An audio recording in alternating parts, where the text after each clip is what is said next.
គេជ្រើសរើសសិស្សម្នាក់ធ្វើជាប្រធានក្រុមពីចំណោមសិស្សស្រី5នាក់និងសិស្សប្រុស3នាក់អញ្ចឹងទាំងអស់វា5 + 3 8នាក់អញ្ចឹងសិស្ស8នាក់គេយកម្នាក់រកប្រូបាបដែលប្រធានក្រុមនោះជាសិស្សស្រីហើយមួយទៀតប្រូបាបប្រធានក្រុមនោះជាសិស្សប្រុសអញ្ចឹងមានន័យថាស្រី5ប្រុស3មានសរុប8នាក់ហ្នឹងគឺអីគឺចំនួនករណីអាចញ៉ាករណីដែលអាចកើតមានឡើងទាំងអស់កាលណា1យក8យក1គឺ8ករណីឬក៏8របៀបអញ្ចឹងមានន័យថាប្រូបាបជ្រើសរើសបានស្រីជាប្រធានក្រុមមានន័យថាវាស្មើទៅនឹង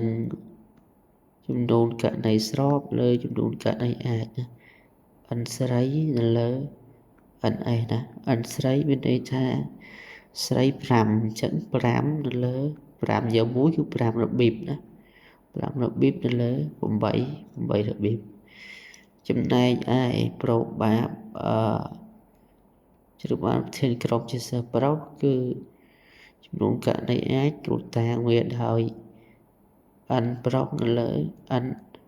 អញ្ចឹងវាស្មើទៅនឹងប្រុសវា3យក1គឺ3របៀបណា3របៀបនៅលើ8អញ្ចឹងយើងសង្កេតឃើញថាបើយើងបូកចូលគ្នាមានថាពេលស្រីបូកពេលប្រុស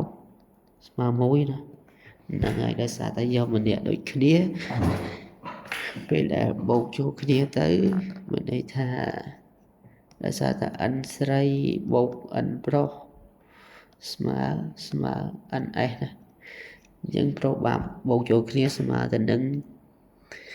មានន័យស្មើ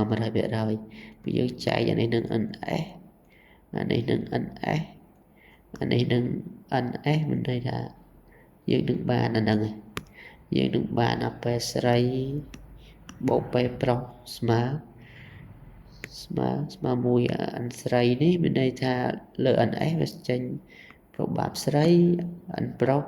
នៅលើ ns ចេញប្រូបាបប្រុស ns ចែក ns គឺ1ណាអញ្ចឹងកាលណាបូកចូលគ្នាទៅស្មើ100%ណាអញ្ចឹងលំហាត់ហ្នឹងគឺមានប៉ុណ្្នឹងឯង